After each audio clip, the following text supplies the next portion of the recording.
दोस्तों, स्वागत है आपका अपने YouTube channel knowledge and education अड्डा में। आज के इस वीडियो में हम पढ़ेंगे एनसीईआरटी साइंस के क्लास 7 के चैप्टर 16 के बारे में, जिसका नाम है जल एक बहुमूल्य संसाधन। तो चलिए वीडियो को स्टार्ट करते हैं। दोस्तों, प्रतिवर्ष 22 मार्च को विश्व जल दिवस के रूप में मनाया जाता है। दोस्तों, यह क्या होता है, इस दिन जल की महत्वपूर्ण स्थिति के बारे में लोगों को बताया जाता है और साथ ही यह बताया जाता है कि जल हमारे लिए कितना महत्वपूर्ण है। जल है तो कल है, यह सभी को पता है, और यदि जल उपलब्ध है तो आपका भविष्य भी सुरक्षित है। यहाँ पर आपको दिखाया गया है कि कुछ जल के बारे में महत्वपूर्ण बातें, जैसे जल की बचत करें, जल मेरा परम मित्र है। तो यहाँ पर कुछ चार्ट्स बनाए गए हैं जो कि बच्चों ने बनाए हैं। इसके अलावा यहाँ पर संयुक्त राष्ट्र संघ ने बताया है कि प्रत्येक व्यक्ति को जो है वह प्रतिदिन एक दिन में लगभग 50 लीटर जल ही उपयोग में लाना चाहिए, यानी लगभग जो है वो 2.5 बाल्टी आप जल कह सकते हैं। तो यहाँ बाल्टी जो है वो बड़ी हो सकती है, यहाँ पर 50 लीटर आप मान के चलिए, इतना जल हमें बस खर्च करना चाहिए। इसके अलावा अगर हम ज़्यादा वेस्ट करेंगे तो हमारे लिए बहुत ही वह क्या होगा, हमारे भविष्य के लिए बहुत ही खतरनाक हो सकता है। तो यहाँ पर क्या है दोस्तों, हमें बताया गया है कि जल की बहुत सारी खतरनाक स्थितियाँ हो सकती हैं, जैसे कि यहाँ आप देख रहे हैं कि जल के लिए किस तरह से लाइनें लगाई जा रही हैं, जल कितना महत्वपूर्ण है। इसके अलावा यहाँ पर कुछ जो है वो पेपर कटिंग भी बताया गया है कि यहाँ पर समाचार पत्रों में दिखाया गया है आपको कि जल किस तरह से आपके लिए ज़रूरी है, और कुछ उसके बारे में इम्पॉर्टेंस बताई गई है। तो यहाँ पर हमें दिखाया गया है दोस्तों, और कुछ एक्टिविटी में भी हमसे कहा है कि आप इस टाइप के जो पेपर कटिंग है उसको बना करके आप रख सकते हैं। और यहाँ पर आपको बताया गया कि 2003 को अंतर्राष्ट्रीय ऑल ओवर जल वर्ष मनाया जाता था। ऑल ओवर जल क्या होता है, अभी हम उसके बारे में डिटेल से देखेंगे दोस्तों। पहले तो आप यहाँ पर पृथ्वी को देखिए, इसे देखकर ऐसा लग रहा है कि जैसे हमारी पूरी पृथ्वी जो है वो जलमग्न हो चुकी है, यानी जल से भरी हुई है।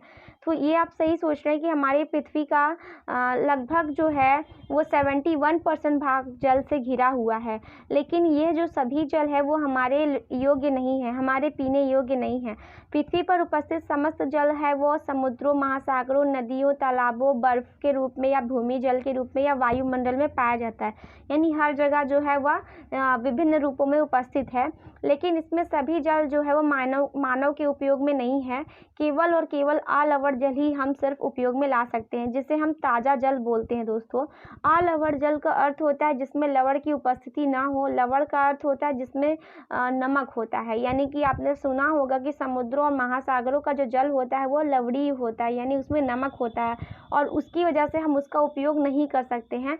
हम सिर्फ जो है अपने जीवन में केवल लवणीय जल का ही उपयोग कर सकते हैं, अलवणीय जल का ही उपयोग कर सकते हैं। दोस्तों, यहाँ पर आपको कुछ स्टेप्स दिखाए गए हैं और साथ ही आपको यहाँ पर कुछ चित्र और टिप्पणी बताई गई है।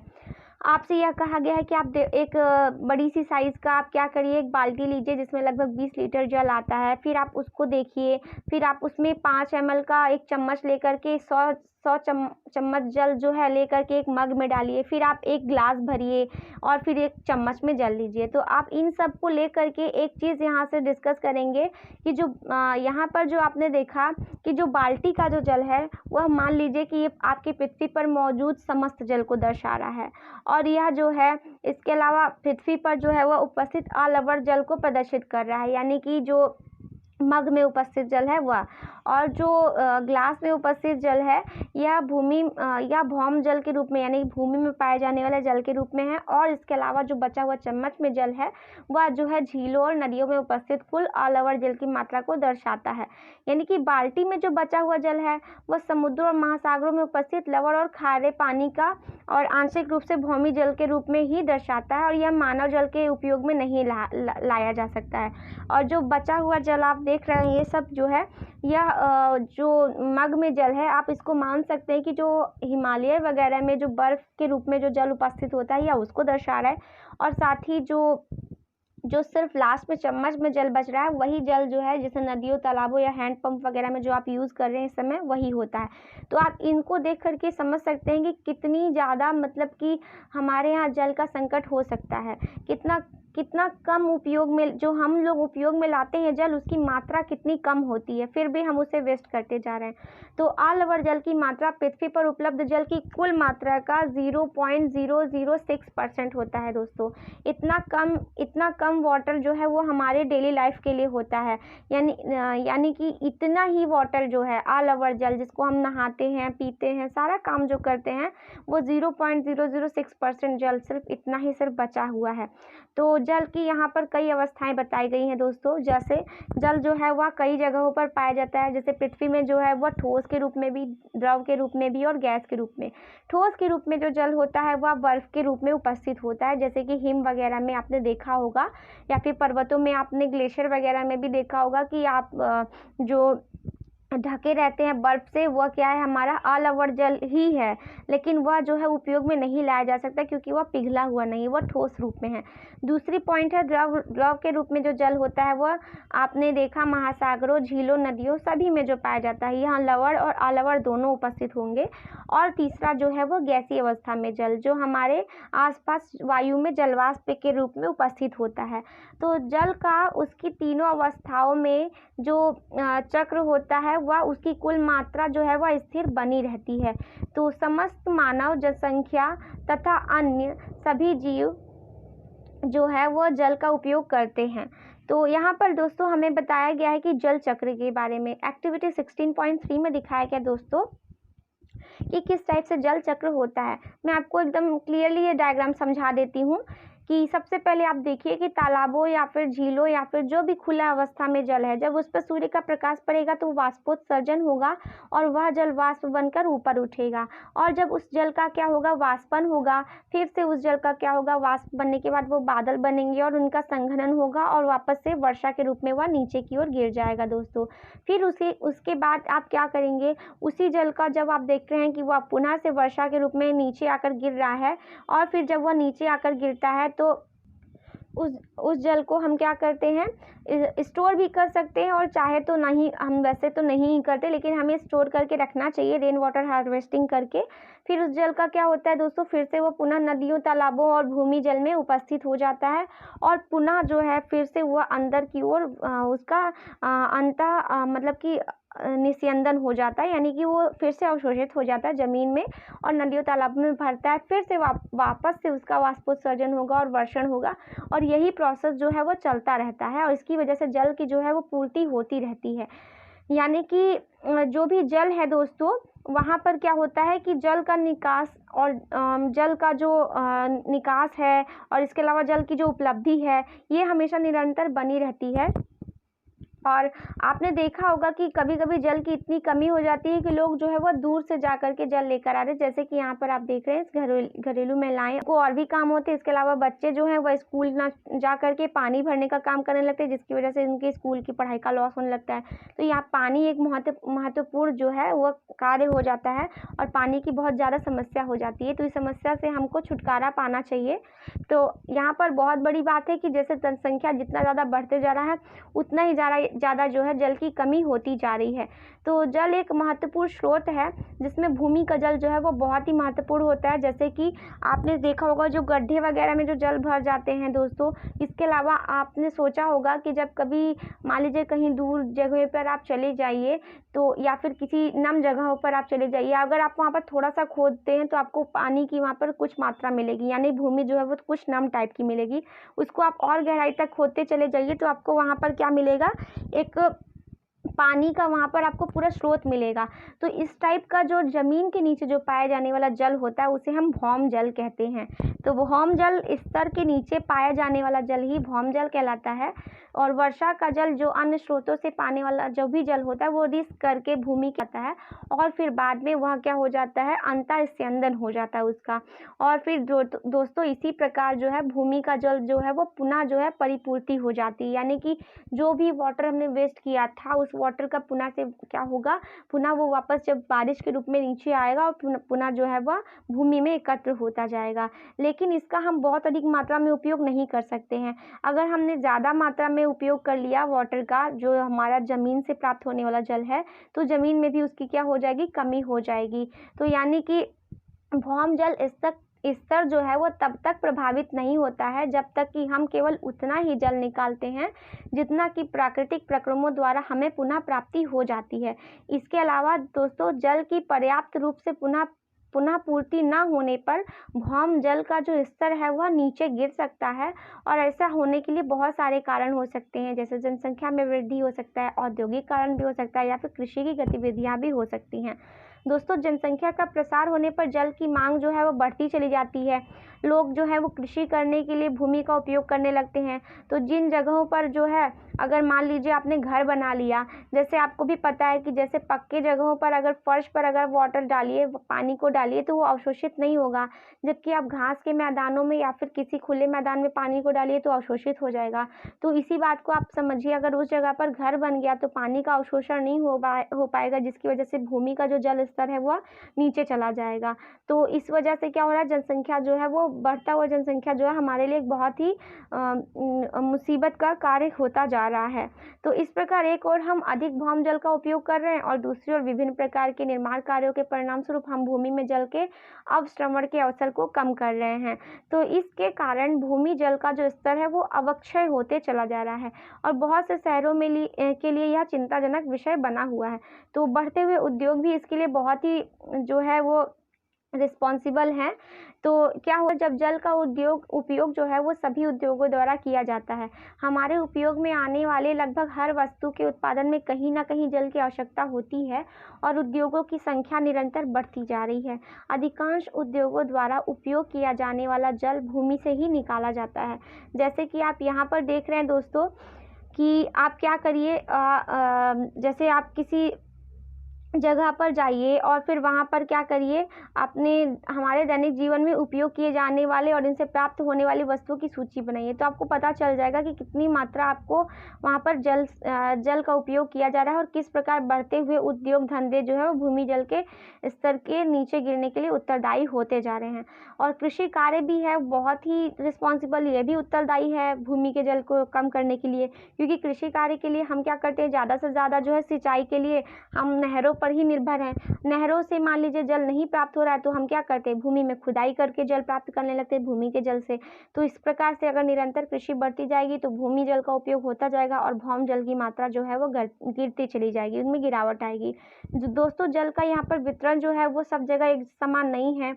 अनेक कारणों से विश्व के विभिन्न क्षेत्रों में पाए जाने वाले जल के वितरण में बहुत ही असमानता होती है। कुछ स्थानों पर वर्षा होती है और वह जल से समृद्ध होता है, जबकि इसके विपरीत रेगिस्तान जहाँ है वहाँ पर वर्षा बहुत ही कम होती है। तो अत्यधिक वर्षा से प्रायः कहीं कहीं बाढ़ आ जाती है, जबकि कहीं कहीं सूखा पड़ जाता है। तो यहाँ पर आपको बताया गया है एक्टिविटी में कि आप यहाँ पर एक आपको मानचित्र दिया है, जिसमें आप यह बताइए कि कहाँ पर वर्षा ज़्यादा हो रही है, कहाँ पर आप कम हो रही है, यानी किस जगह पर आप जहाँ रहते हैं वो कौन सी जगह है जहाँ पर वर्षा हो रही है। यानी कि इस मानचित्र में आप किस जगह पर उपस्थित है, आपका राज्य किस जगह पर है जहाँ पर वर्षा हो रही है। दोस्तों, यहाँ पर बताया गया है कि जो ब्लैक कलर का है वो 400 सेंटीमीटर से अधिक वर्षा को प्रदर्शित कर रहा है।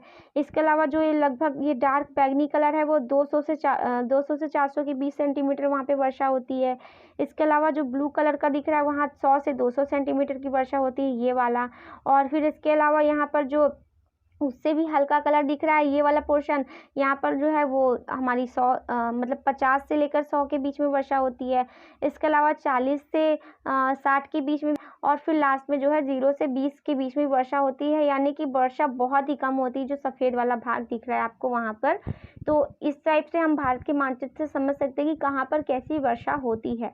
तो यहाँ पर आपको बताया गया है दोस्तों कि जल के प्रबंधन के बारे में। आप जल का प्रबंधन भी कर सकते हैं, जैसे कि आप क्या करिए, आप वर्षा के जल का संग्रहण कीजिए। जैसे कि आपने क्लास 6 में भी पढ़ा था, आपने रेन वाटर हार्वेस्टिंग पढ़ा था। आप घर के छत पर जो है एक टोटी लगा करके फिर पाइप से जो है वर्षा के जल को भूमि में जो है स्टोर करके या फिर उसको संग्रहित करके रख सकते हैं। इसके अलावा जो खेती की जाती है दोस्तों, उसमें भी आप जो है सुधार कर सकते हैं। और बावड़ी जो है होती है, यानी कुएँ जो होते हैं, कुएँ का भी उपयोग करना चाहिए, क्योंकि कुआँ जो है उस पर अगर जब बारिश का पानी जब जाएगा तो वहाँ पर पानी जो है वह फिर से पुनः संग्रहित हो सकता है। तो इसके इसके अलावा सिंचाई में जो ड्रिप सिंचाई होती है हम उसकी व्यवस्था कर सकते हैं। ड्रिप सिंचाई क्या होती है, जैसे कि आप यहाँ देख रहे हैं कि एक इस टाइप से सिंचाई की व्यवस्था की जाती है कि हर एक पौधों के सिर्फ जड़ों में ही वाटर जाए, सिर्फ उनके जड़ जो होते हैं सिर्फ वहीं पर पानी जाए। इसके अलावा पानी जो है वो कहीं भी बर्बाद ना हो। जड़ों में पानी जाने का अर्थ है क्योंकि जड़ पर जब पानी जाएगा तो वह जो है उसकी पत्तियों तक पहुँच जाएगा और फिर वहाँ पर प्रकाश संश्लेषण की क्रिया आसानी से हो सकेगी और पत्तियाँ अपना भोजन बना लेंगी।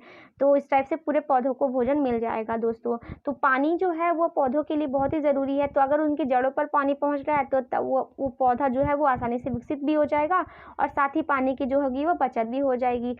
यहाँ पर भी हमसे एक केस का अध्ययन करके बताया गया है कि यहाँ पर एक गांव है जहाँ पर क्या किया गया है, गुजरात में ही एक जगह था जहाँ पर वर्षा बहुत ही अनिश्चित रूप से होती है। तो वहाँ जो है वहाँ का ताज़े जल का एकमात्र स्रोत जो है वो भूमिगत जल ही है, क्योंकि इस क्षेत्र में नदियों में वर्ष भर जल जो है वो पर्याप्त नहीं रहता है।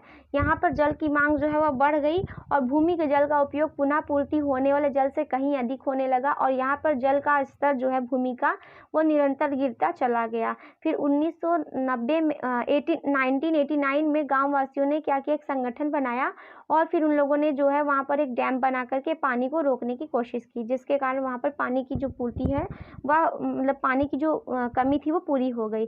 हमारे भी दोस्तों कई भूमिकाएं हैं कि हम जल का उपयोग जो है वो सोच समझ के करें। नल से बहते हुए पानी का उपयोग जो है वो अगर मान लीजिए पानी फालतू बह रहा है नल से तो आप उसको तुरंत बंद कर दीजिए, व्यर्थ मत जाने दीजिए।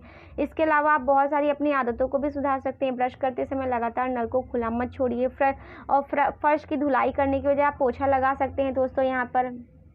और पादपों द्वारा जल की जो कमी है उनका भी प्रभाव हो सकता है, क्योंकि पौधे जो हैं वो जल का उपयोग करते हैं। अगर कुछ दिनों तक उन्हें पानी ना दिया जाए तो वो सूख कर मुरझा जाएंगे, क्योंकि पौधों को भोजन चाहिए और भोजन जो है वो पानी के माध्यम से जड़ों से ही प्राप्त होता है, क्योंकि जड़ से ही पानी जब ऊपर जाएगा प्रकाश संश्लेषण की क्रिया होती है। तो इस टाइप से अगर हमें हरियाली चाहिए तो हमें पानी को बचा कर रखना ज़रूरी है। और यहाँ पर हमने एक सफल प्रयास भी किया गया है। राजस्थान में जो है वो जो कि एक गर्म और शुष्क क्षेत्र है, वहाँ पर पानी की बहुत ही कमी थी। तो वहाँ पर लोगों ने क्या किया, जिले में एक शुष्क क्षेत्र था उसको हरे स्थान में परिवर्तित कर दिया। उन्होंने 5 सूखे हुए नदियों को, जैसे अखेरी, रूपावल, सरसा, भगिनी और जहाज वाली को उन्होंने क्या किया, वहाँ पर जल का संग्रहण किया और फिर वहाँ पर पानी की जो हो गई पूरी तरह से पूर्ति हो गई। तो यहाँ पर हमने क्या क्या चीज़ें सीखी, हमने सीखा कि जल सभी जीवों के लिए अनिवार्य है और इसके बिना जीवन संभव नहीं है। जल की 3 अवस्थाएं होती है, ठोस, द्रव और गैस। यद्यपि जल चक्र के द्वारा जल की आपूर्ति बनी रहती है, फिर भी विश्व के अनेक भागों में उपयोग योग्य जल की जो है कमी है। विश्व के विभिन्न भागों में जल का वितरण असमान है। ऐसा बहुत कुछ मानव के क्रियाकलापों के कारण भी होता है। उद्योगों की तेजी से वृद्धि, बढ़ती जनसंख्या, सिंचाई की बढ़ती आवश्यकताएं एवं कुप्रबंधन जल की कमी के कुछ कारण होते हैं। हमें पाइपों द्वारा जल की आपूर्ति के समय भवनों और अन्य स्थानों में रिश्ते, नलों के कारण होने वाले जल की बर्बादी के प्रति जागरूक होना चाहिए। जल के अनावश्यक उपयोग और अत्यधिक मात्रा में भूमि जल का उपयोग करने से बचना चाहिए, क्योंकि भूमि जल में जो है वो पुनः पूर्ति को बढ़ाना चाहिए। ज़्यादा अगर उपयोग करेंगे तो भूमि का जल जो है वो कम हो जाएगा। और समय की मांग है कि हर व्यक्ति जल का उपयोग जो है वो मितव्ययता से करे। यदि पौधे को कुछ दिनों तक पानी नहीं दिया जाता है तो वह मुरझा जाता है, अंततः सूख जाता है, यानी कि पौधों को भी पानी की आवश्यकता है और उसकी आपको बचत करनी चाहिए दोस्तों। तो इस टाइप से यहाँ पर जो है कुछ अभ्यास दिए गए हैं जो कि आप यहाँ पर आप इसको सॉल्व कर सकते हैं। तो अगर आपको कोई भी प्रॉब्लम होगी तो आप मुझसे जो है कमेंट बॉक्स में क्वेश्चन करके पूछ लीजिएगा, और इसका अगर ज़्यादा प्रॉब्लम होगा तो मैं आपको एक इसका अलग से वीडियो भी बना दूँगी एक्सरसाइज के लिए। तो ये लगा आप ज़रूर बताइएगा और हमारे चैनल को लाइक, शेयर, सब्सक्राइब जरूर कीजिए। Thank you so much for watching.